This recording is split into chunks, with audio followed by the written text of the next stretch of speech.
ನಮಸ್ಕಾರ ಫ್ರೆಂಡ್ಸ್, ನಮಸ್ಕಾರ ಎಲ್ರಿಗೂ. ಅಲಸಂದೆ ಕಾಳು ನಿನ್ನೆ ರಾತ್ರಿ ನೆನೆಸಿಟ್ಟಿರೋದು ಬೇಯಿಸೋಕ್ಕಿಟ್ಟಿದ್ದೀನಿ. ಈರುಳ್ಳಿ ಟೊಮೆಟೊ ಒಗ್ಗರಣೆ ಹಾಕಿ ಬೇಯಿಸಿರೋದು ಅಲಸಂದೆ ಕಾಳು ಹಾಕಿದ್ದೀನಿ ನೋಡಿ. ತುಂಬ ಚೆನ್ನಾಗಾಗುತ್ತೆ. ಅಲಸಂದೆ ಕಾಳು ನೆನೆಸಿಟ್ಟು ಸ್ವಲ್ಪ ಕಟ್ಟಿಡಬೇಕು. ಮೊಳಕೆ ಒಯ್ದಿರಲಿಲ್ಲ. ಸ್ವಲ್ಪ ಈರುಳ್ಳಿ ಸೊಪ್ಪಿತ್ತು ಮನೆ ಹತ್ರ ಹಾಕಿದ್ದೀನಿ. ಅಲಸಂದೆ ಕಾಳು ಪಲ್ಯ ತುಂಬ ಚೆನ್ನಾಗಿರುತ್ತೆ.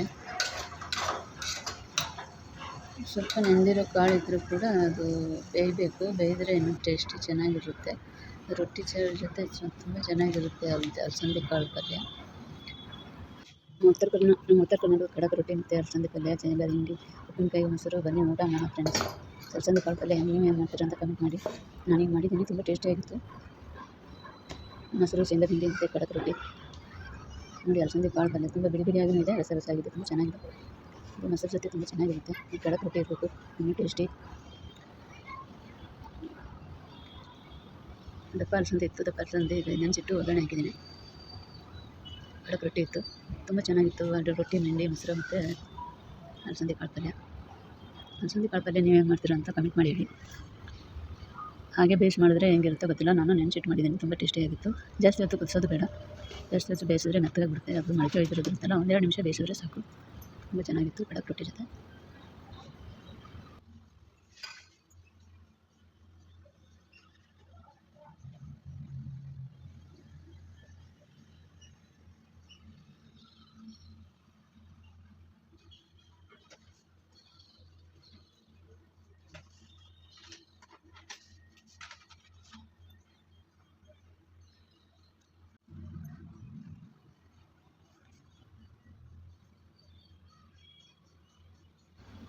ಕಾಳಲ್ಲಿ ಮೆಂತ್ಯ ಸೊಪ್ಪು ಇಲ್ಲ ಮತ್ತು ಹಸಿ ಸೊಪ್ಪು ಯಾವುದನ್ನು ಹಾಕಿದ್ರೆ ಇನ್ನೂ ಟೇಸ್ಟಿಯಾಗಿರುತ್ತೆ. ತುಂಬ ಚೆನ್ನಾಗಿರುತ್ತೆ. ಮೆಂತ್ಯ ಸೊಪ್ಪು, ಸಬ್ಬಕ್ಕಿ ಸೊಪ್ಪು, ಪಾಲಕ್ಕು ಯಾವುದೇ ಇರಲಿ ಕಟ್ ಮಾಡಿ ಹಾಕಿದ್ರೆ ಇನ್ನೂ ಚೆನ್ನಾಗಿರುತ್ತೆ. ಏನೂ ಹಾಕಿಲ್ಲ ಆದ್ರೂ ಚೆನ್ನಾಗಿತ್ತು. ಚೆನ್ನಾಗಾಗಿತ್ತು ಅಲಸಂದೆ ಕಾಳು ಪಲ್ಯ. ನೀವೇನು ಮಾಡ್ತೀರಾ ಅಂತ ಕಮೆಂಟ್ ಮಾಡಿ ಫ್ರೆಂಡ್ಸ್. ಜೋಳದ ರೊಟ್ಟಿ ಮಾಡಿಟ್ಟಿದ್ದೆ, ಖಡಕ್ ರೊಟ್ಟಿ ಜೊತೆ ತುಂಬ ಚೆನ್ನಾಗಿತ್ತು.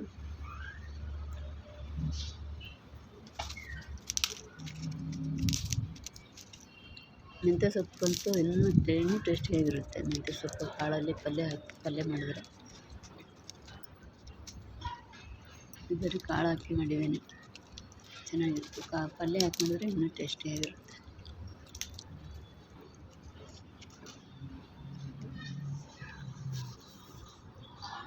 ಕಮೆಂಟ್ ಮಾಡಿ ಫ್ರೆಂಡ್ಸ್, ಸಪೋರ್ಟ್ ಮಾಡಿ. ಥ್ಯಾಂಕ್ ಯು, ಧನ್ಯವಾದಗಳು.